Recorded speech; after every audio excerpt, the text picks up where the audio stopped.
नमस्कार साथियों, मैं विमल शर्मा उड़ान एस बिलासपुर के ई लर्निंग प्लेटफॉर्म पर आपका स्वागत करता हूं।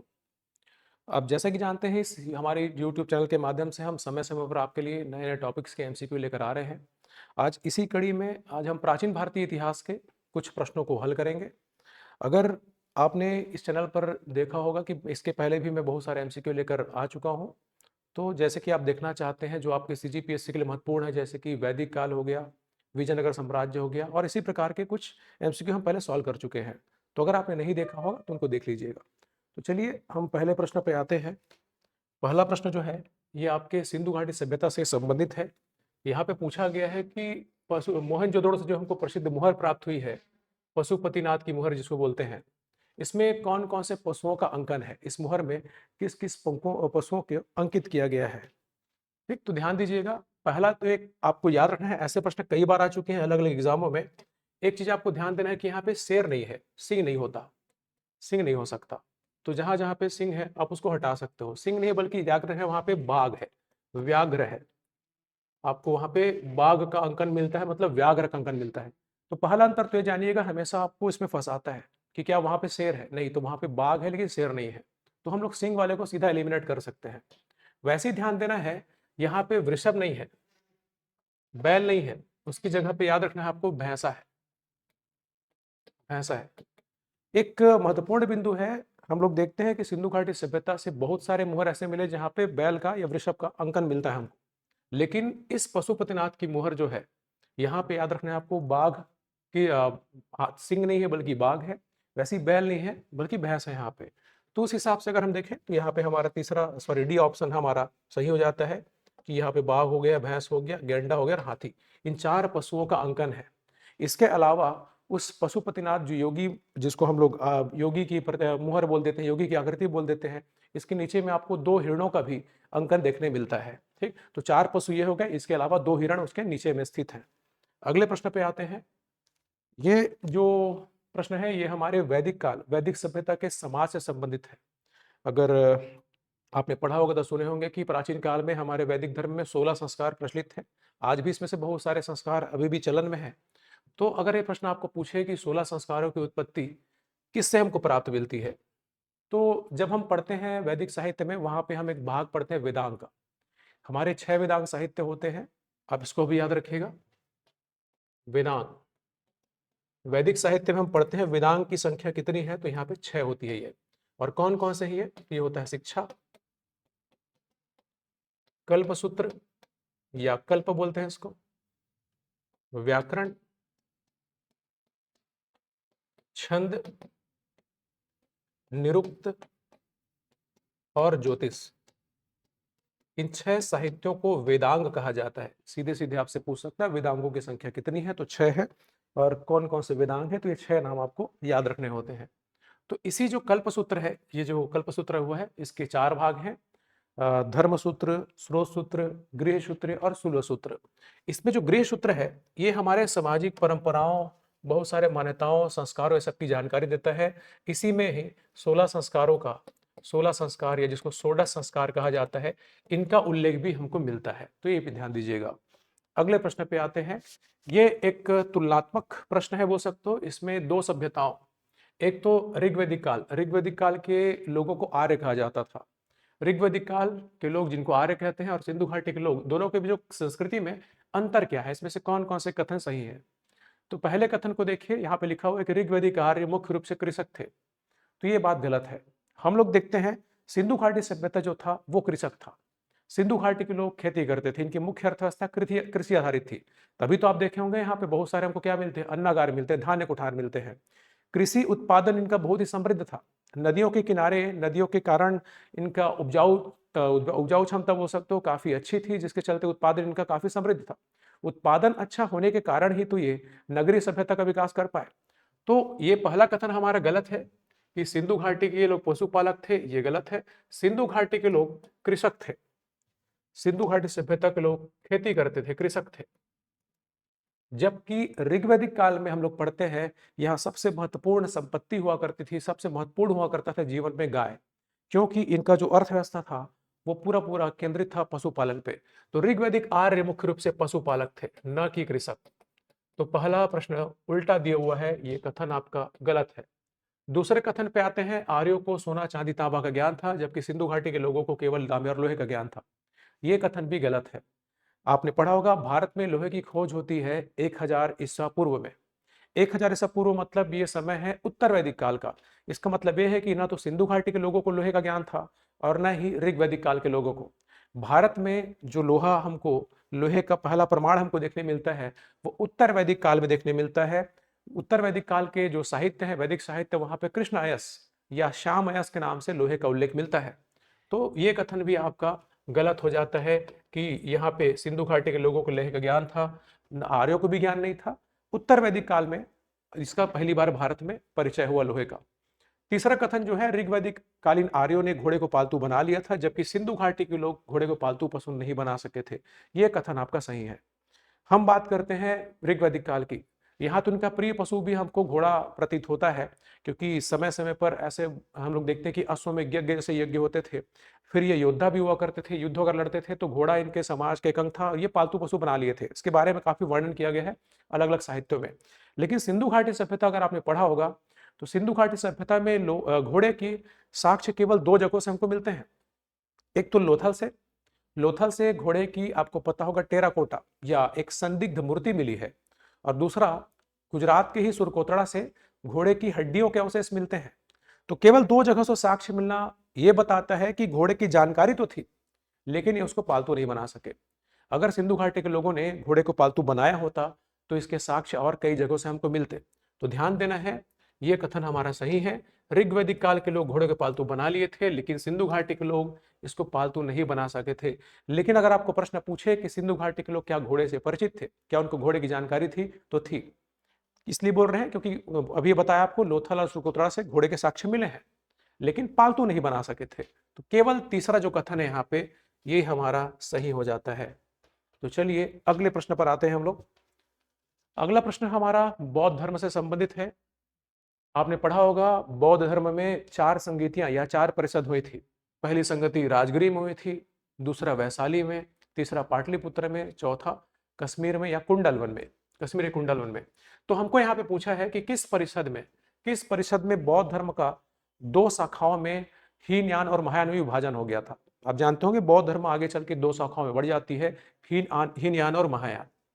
तो ये आपको याद रखना है कि बौद्ध धर्म का जो विभाजन हुआ था वो आखिरी बौद्ध परिषद में हुआ था, आखिरी बौद्ध संगति में हुआ था, और वो कहाँ हुआ था? कश्मीर में, या इसी को हम लोग बोलते हैं कुंडलवन। कुंडलवन कुंडलवन कश्मीर में हुआ था। और किसके शासन काल में हुआ था? तो कनिष्क। हम पढ़ते हैं पहली बौद्ध संगति बिंबिसार के समय पे हुई थी राजगिरी में। दूसरा हम देखते हैं अजातशत्रु के समय हुआ था।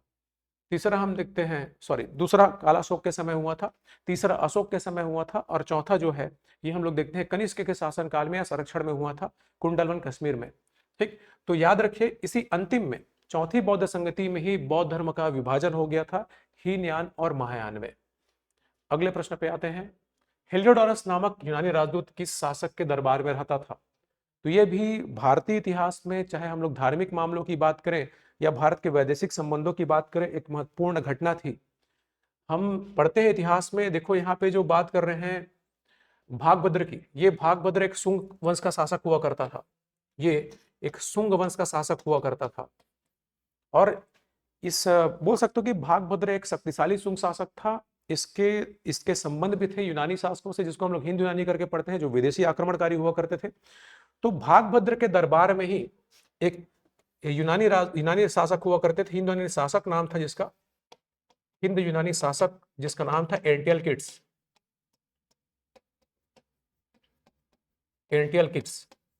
इसके तरफ से राजदूत भेजा गया था हेलियोडोरस को। हेलियोडोरस। तो ये घटना क्यों महत्वपूर्ण है, क्यों पढ़ रहे हैं हम लोग कि भागभद्र के दरबार में हेलियोडोरस रहता था?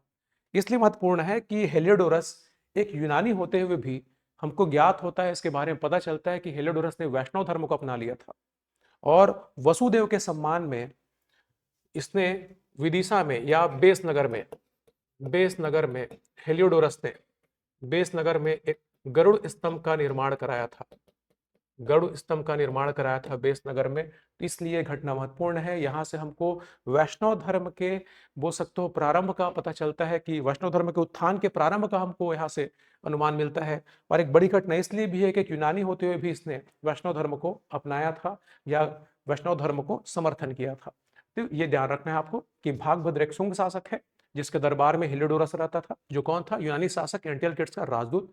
और इसने वासुदेव के सम्मान में, विष्णु के सम्मान में वेसनगर, जिसको आज विदिशा बोलते हैं मध्य प्रदेश का, यहाँ पे गरुड़ स्तंभ का निर्माण कराया था। अगले प्रश्न पे आते हैं। अश्वघोष, वसुमित्र, चरक, पार्श्व, नागार्जुन जैसे विद्वान किसके समकालीन थे? तो अभी हमने डिस्कस किया था, चौथी बौद्ध संगति कराई थी कनिष्क ने।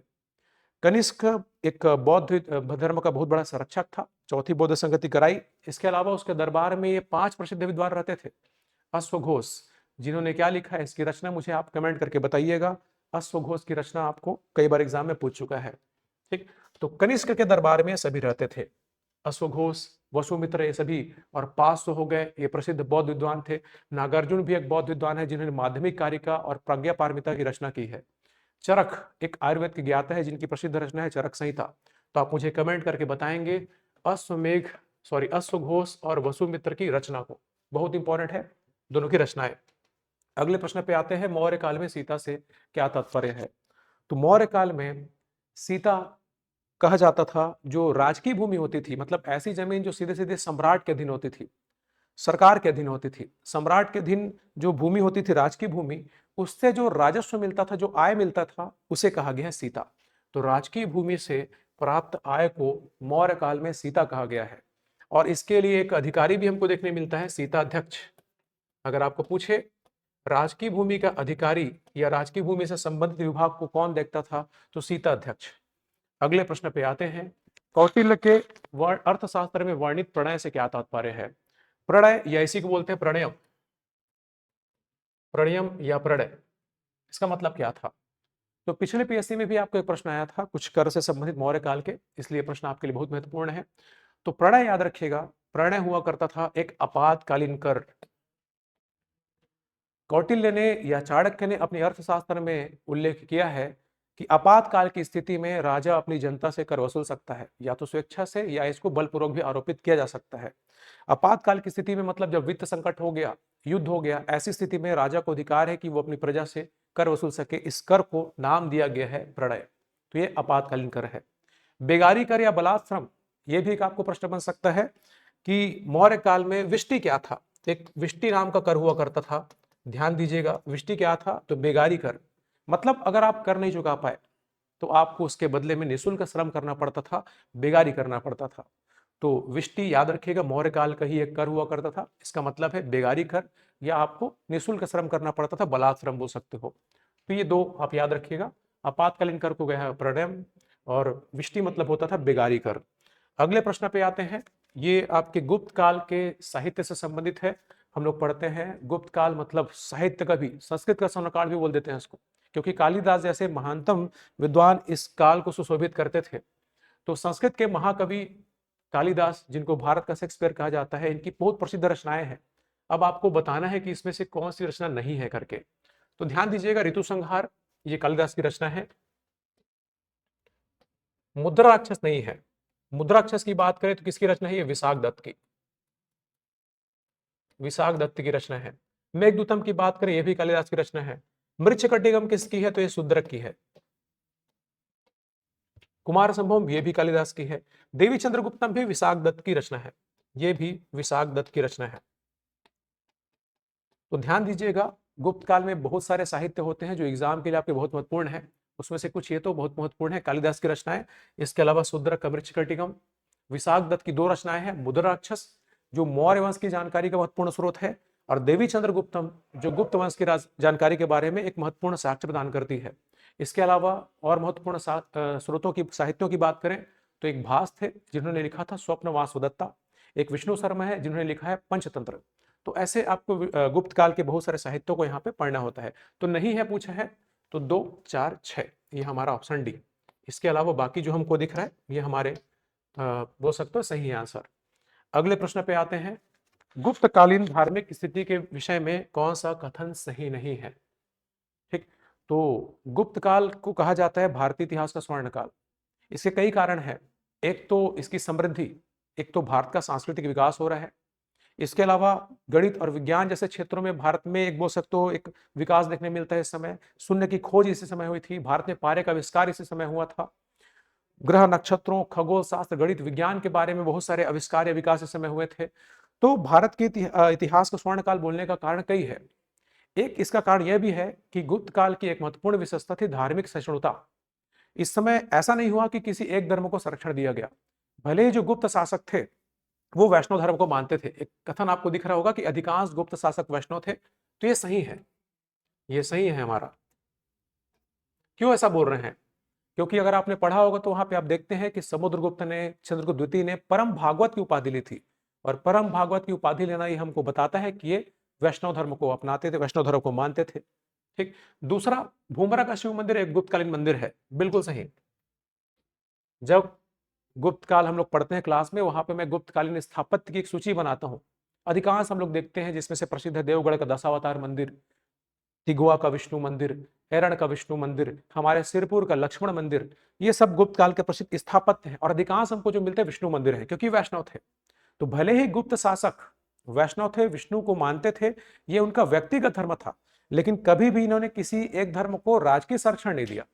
तो गुप्त शासकों का व्यक्तिगत धर्म वैष्णव था भले ही, लेकिन कभी इनके साथ ऐसा नहीं हुआ कि एक धर्म को सपोर्ट कर रहे हैं, जैसा कि हमको मौर्य काल में अशोक के द्वारा देखने मिलता है। ठीक। तो ऐसा नहीं है कि केवल विष्णु मंदिर बनाए गए, कुछ प्रसिद्ध शैव मंदिर भी बनाए गए थे, जैसे भूमरा का शिव मंदिर, इसके अलावा नचना कुठार का पार्वती मंदिर। तो गुप्त काल में जितने प्रसिद्ध मंदिर हैं वो भी आपको पता होने चाहिए। गुप्त काल में ब्राह्मण धर्म का उत्थान हुआ, जबकि बौद्ध धर्म पतन हुआ, ये कथन गलत है और यही हमारा आंसर है। मैं आपको अभी बताया, भले ही गुप्त शासक वैष्णव धर्म थे, हिंदू धर्म या ब्राह्मण धर्म के उत्थान का काल भी कहा जाता है गुप्त काल को, लेकिन यहाँ पे सभी धर्मों को पर्याप्त विकास हुआ, सभी धर्मों का पर्याप्त बोल सकते हो समृद्धि मिली, सांस्कृतिक एक प्रकार से विकास होता है, भारत का सांस्कृतिक विस्तार होता है। ठीक। तो यहाँ पे ऐसा नहीं है। अगर आप इतिहास को अगर थोड़ा सा अंदर तक पढ़ेंगे तो आपको पता चलता है जो गुप्त शासक थे, संस्थापक जो थे श्रीगुप्त, उन्होंने बौद्धों के लिए मृग सिखावन में एक बौद्ध मंदिर बनवाया था, ये फायान ने लिखा हुआ है। वैसे ही अगर सॉरी इत्सिंग ने, चीनी यात्री इत्सिंग ने बताया है कि श्रीगुप्त ने बौद्धों के लिए एक मृग सिखावन के मंदिर निर्माण के लिए 24 गांव दान में दिए थे करके। वैसे ही हम लोग ये भी पढ़ते हैं कि जो बहुत ही महत्वपूर्ण शासक है, सबसे प्रतापी शासक इस वंश के समुद्रगुप्त से श्रीलंका के शासक मेघवर्मन ने बोध गया में एक मंदिर बनाने के लिए या बौद्ध मंदिर बनाने के लिए अनुमति मांगी थी, तो समुद्रगुप्त ने उसको भी अनुमति दिया था, और यहाँ पे सभी धर्मों का विकास हुआ। तो ये कथन गलत है कि बौद्ध धर्म जैन धर्म का यहाँ पे पतन होता है। तो भले ही ये ब्राह्मण धर्म के उत्थान का काल माना जाता है, लेकिन ये कथन गलत है कि यहाँ पे जैन धर्म बौद्ध धर्म का पतन हुआ। तो यही हमारा आंसर रहेगा। बाकी एक और इंपॉर्टेंट पॉइंट आपको याद रखना है, सीधे सीधे आपको क्वेश्चन आता है कि अग्रहार क्या है। तो गुप्त काल में ब्राह्मणों को दी जाने वाली कर मुक्त भूमि को अग्रहार कहा गया है, ये धार्मिक कार्य वगैरह के लिए उनको दान दी जाती थी। अगले प्रश्न पे आते हैं, निम्न में से कौन से शासक सुदर्शन झील से संबंधित है? तो ये भी भारतीय इतिहास की एक महत्वपूर्ण घटना है। सबसे पहले सुदर्शन झील की बात करें तो ये कहां पे हमको प्राप्त होता है, इसके प्रमाण कहां से मिलते हैं? तो इसका प्रमाण हमको मिलता है गिरनार पर्वत के पास गुजरात में। इसका निर्माण कराने का हमको जानकारी मिलता है चंद्रगुप्त मौर्य से, और इसका उल्लेख मिलता है रुद्रदामन के जूनागढ़ अभिलेख से। रुद्रदामन के जूनागढ़ अभिलेख या गिरनार अभिलेख से हमको जानकारी मिलती है कि इस क्षेत्र में सिंचाई के लिए सबसे पहले मौर्य सम्राट चंद्रगुप्त मौर्य ने सुदर्शन झील का निर्माण कराया था। तो इनका उल्लेख यहाँ मिलता है। फिर उसी में आगे लिखा गया है कि एक समय ये बोल सकते हो इसमें आगे चल के बांध और नहरों का निर्माण कराया किसने? अशोक ने। चंद्रगुप्त मौर्य के बाद मौर्य शासक अशोक ने भी इसमें अपना योगदान दिया है, इस अभिलेख से हमको जानकारी मिलती है। फिर आगे चल के ये जो सुदर्शन झील का जो बनाया गया बांध था वो क्षतिग्रस्त हो जाता है, और इसका जीर्णोद्धार कराने का काम किया था रुद्रदामन ने। तो इनका नाम भी यहाँ पे देखने मिलता है। साथ में एक शासक और है, गुप्त शासक स्कंदगुप्त। ये चार शासक सुदर्शन झील से संबंधित है। चंद्रगुप्त ने इसका निर्माण कराया था सुदर्शन झील का, अशोक ने इसमें बांध और नहरों का निर्माण कराया था, और रुद्रदामन ने इसका जीर्णोद्धार कराया, और आगे चल के गुप्त शासक स्कंदगुप्त ने भी इसका जीर्णोद्धार कराया था। तो यहाँ पे पूछा है कि कौन कौन संबंध है, तो बिंदुसार संबंधित नहीं है इससे, बिंदुसार संबंधित नहीं है। तो यहाँ पे ये तीनों संबंधित हैं, 1, 2 और 3। तो ध्यान देना है, चंद्रगुप्त मौर्य, अशोक, रुद्रदामन और स्कंदगुप्त। इस घटना के बारे में पढ़ लीजिएगा, इनके गवर्नरों के बारे में पूछता है यहाँ पे। अगला, तो सिंधु घाटी सभ्यता के पतन के विषय में सही सुमेलित नहीं है। तो जब हम सिंधु घाटी सभ्यता पढ़ते हैं तो सिंधु घाटी सभ्यता का पतन एक आज भी विवाद का विषय है, एक आज भी बोल सकते हो एक रहस्य है कि इनका पतन कैसे हुआ। सिंधु घाटी सभ्यता के पतन को लेकर के अलग अलग इतिहासकारों के अलग अलग मत हैं।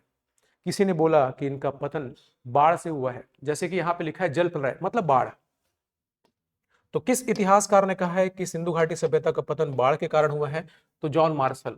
इसके अलावा एक और नाम है मैके। तो मैके और मार्शल ने माना है कि सिंधु घाटी सभ्यता का पतन बाढ़ से हुआ है। फिर बात करें कैनेडी। कैनेडी ने बोला है कि किसी महामारी, मलेरिया जैसी कोई महामारी होगी, इससे सिंधु घाटी सभ्यता का पतन हुआ है। फिर अगर बात करें मार्टिमर व्हीलर की, तो व्हीलर और चाइल्ड ये दो नाम आपको याद रखना है, गार्डन चाइल्ड और मार्टिमर व्हीलर। इन्होंने तर्क दिया है कि आर्यों के आक्रमण से या विदेशी आक्रमण से सिंधु घाटी सभ्यता का पतन हुआ। इन्होंने ऋग्वेद के आधार पर यह अपना तर्क दिया कि ऋग्वेद में इंद्र को पुरंदर कहा गया है, किलों को जीतने वाला, किलों को तोड़ने वाला। इस आधार पर इन्होंने तर्क दिया कि आर्य आए होंगे और सिंधु घाटी सभ्यता का पतन किए हुए होंगे। तो चाइल्ड और व्हीलर दोनों ने माना है आर्य आक्रमण का सिद्धांत। तो ये हमारा ऑप्शन है गलत हो जाता है, मतलब इसका सही आंसर हो जाता है। तो चाइल्ड ने क्या बोला था? आर्य आक्रमण का सिद्धांत दिया था, व्हीलर का समर्थन किया था। तो चाइल्ड और व्हीलर ने कहा है कि आर्यों के आक्रमण से इसका पतन हुआ सिंधु घाटी सभ्यता का। तो जलवायु परिवर्तन सिद्धांत नहीं दिया था इन्होंने। ठीक, तो ये भी आप पढ़ लेंगे पतन के बारे में। अगले प्रश्न पे हम आते हैं। ये गुप्तकालीन शासक और उनके अभिलेख से संबंधित एक प्रश्न है, आपको यहाँ पे सूची मिलाना है। तो याद रखिएगा, विल्सड अभिलेख एक बहुत ऐतिहासिक अभिलेख है गुप्त शासकों का। ये सब अभिलेख आपको पता होना चाहिए। अगर हम बात करें ए का, तो ए का आपका 1 होना चाहिए। ए का आंसर आपको 1 होगा। अच्छा सॉरी, विल्सड अभिलेख संबंधित है कुमार गुप्त से, तो 3 होना चाहिए। ध्यान दीजिएगा, कुमार गुप्त के बारे में अगर हम पढ़ते हैं तो ये जानना आपको जरूरी है कि सभी गुप्त शासकों में सबसे ज्यादा अभिलेख मिले हैं कुमार गुप्त के। कुमार गुप्त के 18 अभिलेख मिलते हैं।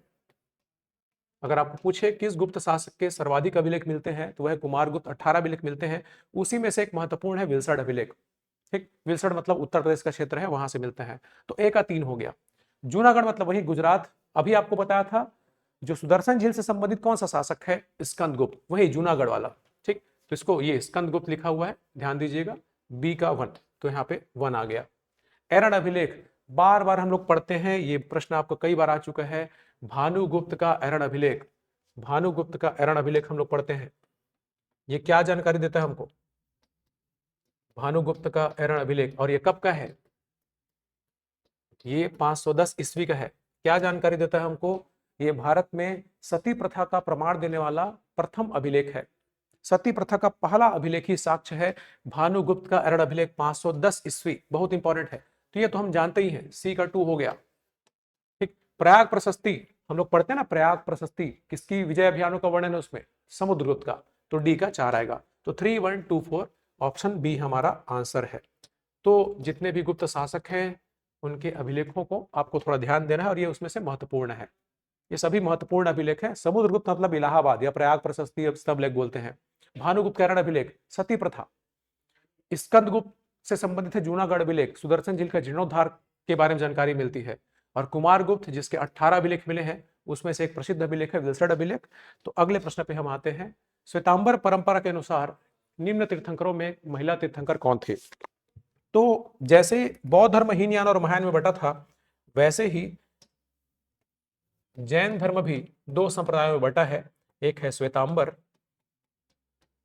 और एक है दिगंबर। दिगंबर, तो हम लोग पढ़ते हैं कि श्वेतांबर एक प्रगतिशील विचारधारा को समर्थन करती थी, जबकि दिगंबर थोड़े कट्टर रूढ़िवादी हुआ करते थे। ये किसी प्रकार के परिवर्तन को अस्वीकार करते थे।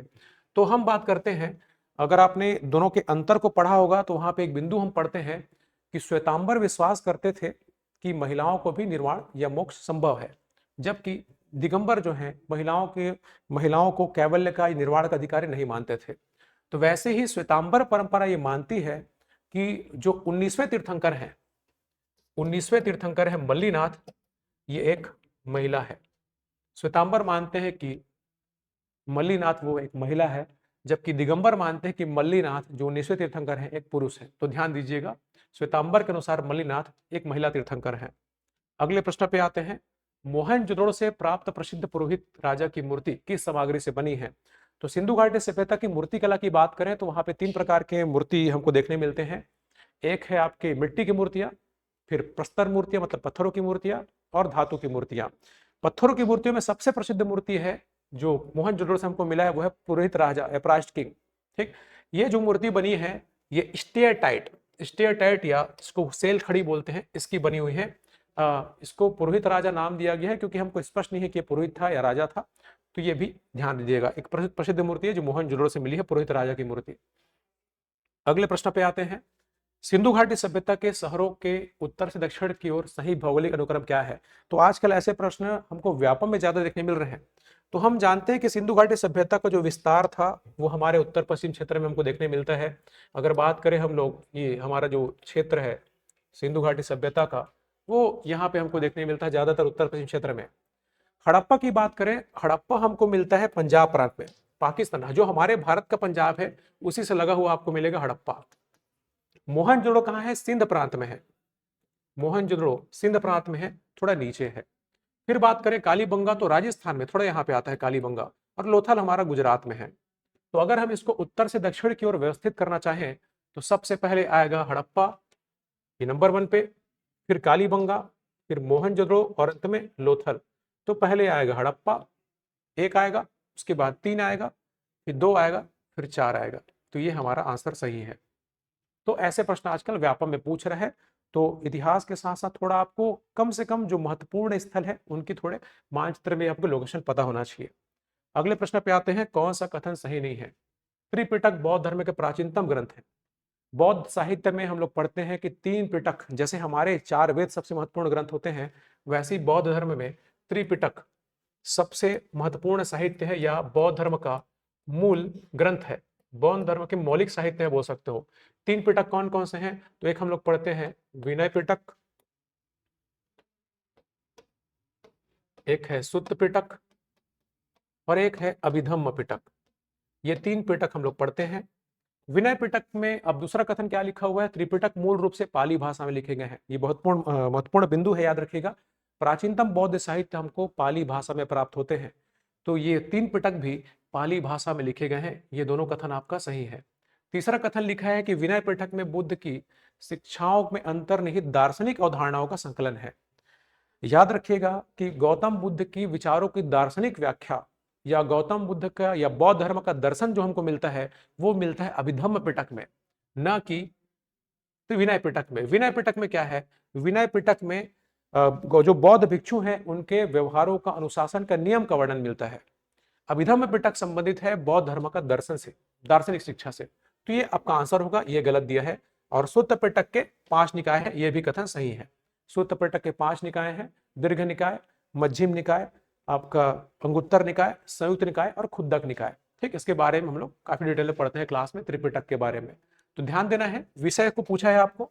तो विनय पिटक में क्या है? बौद्ध भिक्षुओं के आचरण या व्यवहार के नियम है। सुत्त पिटक में क्या है? तो सुत्त पिटक सबसे बड़ा माना जाता है, इसमें गौतम बुद्ध की शिक्षाएं हैं। ये सब आपको पता होना चाहिए। सुत्त पिटक मतलब गौतम बुद्ध की शिक्षाएं, उपदेश, उनके प्रवचन ये दिए गए हैं। अभिधम्म पिटक में गौतम बुद्ध के दार्शनिक विचारों को रखा गया है कि वो सोचते क्या थे, उसका दार्शनिक अर्थ क्या था। अगले प्रश्न पे आते हैं, कौटिल्य का सप्तांग सिद्धांत।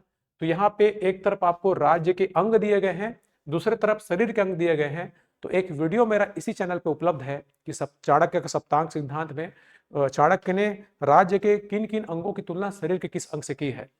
स्वामी मतलब राजा, अमात्य मतलब मंत्री, मित्र मतलब आपके पड़ोसी राज्य जिनसे आपका संबंध अच्छा है, राज्य क्षेत्र मतलब जनपद। तो इसका उत्तर मैं आपको नहीं बताऊंगा, आप उस वीडियो को देखिएगा। बहुत महत्वपूर्ण प्रश्न है चाणक्य का सप्तांग सिद्धांत। तो यहाँ पे आपको देखना है कि किस किस अंगों की तुलना किससे की है। ठीक, तो इसका वीडियो बहुत डिटेल में उपलब्ध है इसी चैनल पे। अगले प्रश्न पे हम आते हैं। ये प्रश्न आपका स्थापत्य से संबंधित है। यहाँ पे आपको पूछा हुआ है, ये गुप्तकालीन मंदिर है, गुप्तकालीन स्थापत्य आपके बारे में, इसमें आपको बस मैच करना है उसके जगह का। तो एक आपको याद रखना है, दशावतार मंदिर, ये गुप्त काल का सबसे बेहतरीन एग्जाम्पल है। गुप्तकालीन स्थापत्य में सबसे महत्वपूर्ण है दशावतार मंदिर। ये कहाँ है? देवगढ़ में। देवगढ़ का दशावतार मंदिर इसको कहा जाता है। पार्वती मंदिर स्थित है नचना कुठार में, मध्य प्रदेश के। और शिव मंदिर आपको मिलेंगे एरड़ में मिलेंगे, तिगवा में मिलेंगे। सॉरी शिव मंदिर आपको मिलेगा भूमरा में। ये भूमरा का शिव मंदिर, अभी पीछे मैं आपको बताया था, भूमरा का शिव मंदिर भी गुप्त काल का एक प्रसिद्ध मंदिर है। विष्णु मंदिर आपको मिलेंगे तिगवा में। तिगवा में विष्णु मंदिर मिलेंगे। आप हमारे सिरपुर का लक्ष्मण मंदिर भी बोल सकते हो, आप वैष्णव धर्म से संबंधित है गुप्त काल का। इसके अलावा एरड़ में विष्णु मंदिर मिलता है। तो इस प्रकार से हमारा आंसर क्या होगा? हम देख रहे हैं ए का 2 हो गया, ठीक, बी का 3 हो गया, ये आपका आंसर है ऑप्शन बी। सी का 1 हो गया। और दशावतार याद रखिएगा, देवगढ़ का दशावतार मंदिर, भूमरा का शिव मंदिर, नचना कुठार का पार्वती मंदिर, तिगवा का विष्णु मंदिर, एरड़ का विष्णु मंदिर, ये सब प्रसिद्ध मंदिर हैं गुप्त काल के। चलिए अंतिम प्रश्न पे आते हैं, ये भी आपके स्थापत्य से संबंधित है। दक्षिण भारत के तंजावुर या तंजौर में एक प्रसिद्ध मंदिर है वृद्धेश्वर मंदिर। इसके बारे में कुछ कथन आपको दिया गया है। तो मंदिर चोल वास्तुकला का उत्कृष्ट उदाहरण है, बिल्कुल सही है। यह चोल वंश के शासकों ने बनाया था। इसका निर्माण किया था चोल वंश के शासक राजराज प्रथम ने। इसको राजराजेश्वर मंदिर भी बोलते हैं, राजराजेश्वर भी मंदिर भी बोलते हैं इसको। तो चाहे आप वृद्धेश्वर मंदिर बोल लीजिए या राजराजेश्वर मंदिर बोल लीजिए, एक ही मतलब है, चोल शासक राजराज प्रथम ने बनाया था। तो ये पहला कथन भी आपका सही है। दूसरा कथन लिखा है राजराज, ये भी सही है। मंदिर ग्रेनाइट से निर्मित है, ये भी सही है। चौथा कथन लिखा है कि मंदिर भगवान विष्णु को समर्पित है, ये कथन गलत है। विष्णु को समर्पित नहीं है, बल्कि ये शिव मंदिर है। ठीक, तो ये थे कुछ प्रश्न जो आपके लिए बहुत महत्वपूर्ण हो सकते हैं।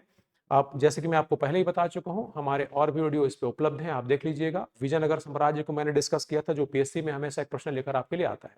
ठीक, तो ऐसे ही मजेदार प्रश्नों को हल करने के लिए, जानकारी को बढ़ाने के लिए इस चैनल से जुड़ेंगे। शेयर कीजिए, सब्सक्राइब कीजिए। मिलते हैं अगली वीडियो पे, तब तक के लिए धन्यवाद।